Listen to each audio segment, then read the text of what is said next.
जय श्री गणेश। करवा चौथ व्रत की आप सभी को हार्दिक शुभकामनाएं। करवा चौथ के दिन चौथ माता की कथा को सुनना एवं पढ़ना आवश्यक होता है। तो आइए भक्तजनों, चौथ माता की पौराणिक कथा को सुनते हैं। चौथ माता की पौराणिक कथा के अनुसार एक सेठ सेठानी थे। उनके एक बेटा और बहू थे। बहू सबको भोजन करा के फिर स्वयं भोजन किया करती थी। एक पड़ोसन ऐसी भी थी जो रोज पूछती थी कि बहू आज क्या बनाया, क्या खाया है। बहू कहती ठंडो बासी। एक दिन उसके पति ने ऐसा सुनकर विचार किया कि आज तो पकवान बनाया जाए, फिर देखें कि मेरी पत्नी ऐसा क्यों कहती है और वह उस पड़ोसन से क्या कहेगी। उसने तरह तरह के पकवान बनवाए और घर के सभी लोगों ने एक साथ बैठकर भोजन किया। आज भी पड़ोसन ने पूछा तो बहू ने कहा ठंडो बासी। तब सेठ का लड़का सोच में पड़ गया। हो ना हो कोई बात जरूर है जिससे कि मेरी पत्नी ऐसा कहती है। उसने पत्नी से पूछा तुम रोज ठंडो बासी खाया ऐसा क्यों कहती हो, जबकि हम सब ने एक साथ बैठकर कई तरह के पकवान खाए। उसकी पत्नी बोली हम लोग जो खा रहे हैं वह बाप बूढ़ों की कमाई है। जिस दिन आप कमा कर लाओगे उस दिन मैं समझूंगी कि ताजा भोजन कर रहे हैं। अब एक दिन लड़के ने माँ से कहा मैं बड़े शहर में कमाई करने जा रहा हूँ। माँ बोली बेटा अपने पास इतना धन है कि खाया नहीं खुटेगा। माँ के मना करने पर भी बेटे ने स्वयं कमाने का दृढ़ निश्चय किया और जाते समय पत्नी से कहा मैं जब तक कमा कर बहुत सा धन न ले आऊं तुम चूल्हे की आग मत बुझने देना। एक दिन चूल्हे की आग बुझ गई तो वह मन ही मन घबराने लगी, कहीं मेरे पति पर संकट तो नहीं आन पड़ा। जल्दी पड़ोस में से आग लाकर चूल्हे में रख दूं, ऐसा विचार करके पड़ोस में गई। वहां पड़ोसन चौथ माता का व्रत पूजन कर रही थी। पड़ोसन ने कहा थोड़ी देर में आकर ले जाना। बहू ने पड़ोसन से पूछा आप यह व्रत क्यों करती हैं, इससे क्या मिलता है। पड़ोसन ने कहा चौथ माता के इस व्रत को करने से अन्न लक्ष्मी मिलती है और सभी मनोकामनाएं पूरी होती हैं। अब बहू भी चौथ माता का व्रत करने लगी। दीवार पर चौथ माता बनाई और उस दिन घी गुड़ का चूरमा बनाकर रात्रि को चंद्रमा को अर्घ देकर भोजन करती। ऐसा करते करते बहुत दिन हो गए। चौथ माता ने उस बहू के पति को सपना दिया कि साहूकार का बेटा तू जागे कि सोवे, तेरी पत्नी बहुत याद कर रही है, घर जाकर उसकी चिंता मिटा।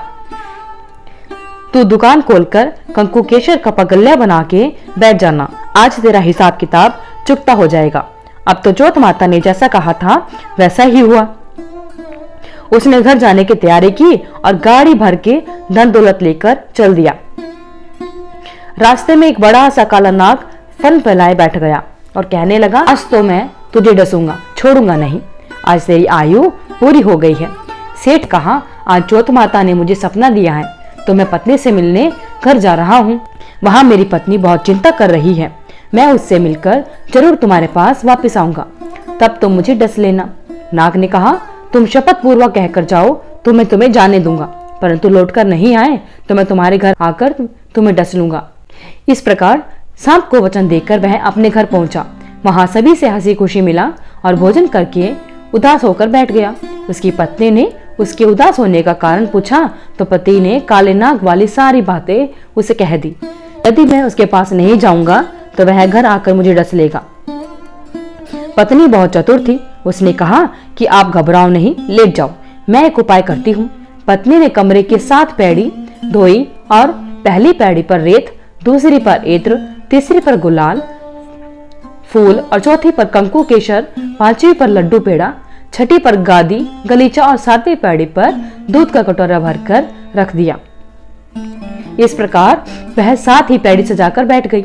आधी रात होते ही नाग आकर पैड़ी चढ़ने लगा। पहली पैड़ी पर रेत में लौट गया और कहने लगा कि सेठ की बहू ने आराम तो बहुत दिया, पर वचनों से बंधकर आया हूँ तो डसूंगा जरूर। इसी प्रकार 7 पैड़ियों पर नाग आराम करता हुआ और कहता हुआ गया कि डसूंगा जरूर। कमरे में जाने ही वाला था कि चौथ माता ने विचार किया कि मैं इसे नहीं बचाऊंगी तो संसार में धर्म कर्म और पूजन व्रत कौन करेगा। अब तो गणेश जी, चंद्रमा जी और चौथ माता ने उसे बचाने का विचार किया। चंद्रमा जी ने उजाला किया, चौथ माता ढाल बनी और गणेश जी ने तलवार लेकर नाग को मार दिया और ढाल से ढक दिया। अब बहू भी थकी हारी सो गई। दिन हुआ तो लोग बेटे से मिलने आए, परंतु बेटा बहू तो उठे ही नहीं थे। बहुत देर हो गई तो माँ उन्हें उठाने गई। माँ ने सातों पैड़ियों पर कुछ कुछ देखा तो वह बहुत घबराई और बेटा बहू को आवाज लगाई। बेटा बहू उठे तो देखा कि एक ढाल तलवार वहां पड़ी है और ढाल उठाई तो वही काला नाग मरा हुआ पड़ा है। बेटा बहू ने सोचा कि आज तो धर्म कर्म ही आड़े आ गए, जो भगवान गणेश जी और चौथ माता ने अपनी रक्षा की। हे चौथ माता, आपने जैसी सेठ के बेटे बहू की रक्षा की वैसी सबकी रक्षा कीजो। बोलो चौथ माता की जय। भगवान श्री गणेश जी की जय। भगवान श्री गणेश, हे चौथ माता, जिस प्रकार आपने सेठ के बेटे और बहू पर अपनी कृपा बनाई, उसी प्रकार चौथ के व्रत को करने वाले और इस व्रत की कथा को सुनने वाले सभी पर अपनी कृपा बनाए रखना, सबको सुख संपत्ति देना, सभी की सभी इच्छाएं पूरी करना।